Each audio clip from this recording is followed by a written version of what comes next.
আসসালামু আলাইকুম, সবাই কেমন আছেন?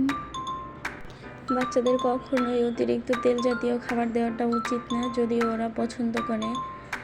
তো আমি কার্প জাতীয় মাছ নিয়েছি, হাফ চামচ দিয়েছি হলুদ গুঁড়া, 1 চামচ দিয়েছি মরিচের গুঁড়া, দিয়ে দিচ্ছি হাফ চামচের একটু কম ধনিয়ার গুঁড়া, দিয়ে দিচ্ছি জিরার গুঁড়া হাফ চামচের কম, দিয়ে দিচ্ছি লবণ 1 চামচের থেকে একটু কম, দিয়ে দিচ্ছি হাফ চামচ আদা রসুন বাটা, 3 চামচ দিয়ে দিচ্ছি পেঁয়াজ বাটা,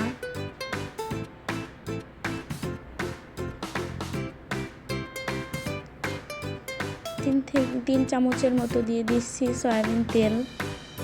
সরিষার তেল অথবা অলিভ অয়েলটা দিলে বেশি ভালো হয়, আমার কাছে দুটোর একটাও ছিল না, তাই আমি সয়াবিন তেলটাই দিয়েছি। হাতে ভালোভাবে মাখিয়ে নিচ্ছি, মাখিয়ে 10 থেকে 15 মিনিট আমি রেখে দিয়েছিলাম। এখন দিয়ে দিচ্ছি একটু গরম পানি। আমার পানিটাও দেওয়া হয়ে গেছে, আমি চুলায় বসিয়ে দিচ্ছি, ঢাকনা দিয়ে রান্নাটা করে নেব।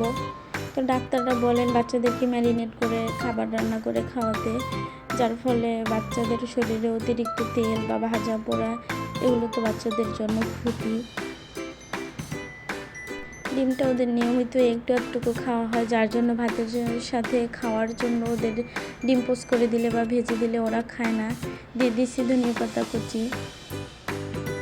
আর রান্নাটা প্রায় শেষের দিকে, তো সেজন্যই আমি এভাবে ওকে একটু মাছ এভাবে রান্না করে খাইয়ে দিই, যাতে ওর শরীরটা একটু ভালো থাকে। ভাতের সাথে এভাবে মাছটা দিলে খুব পছন্দ করে।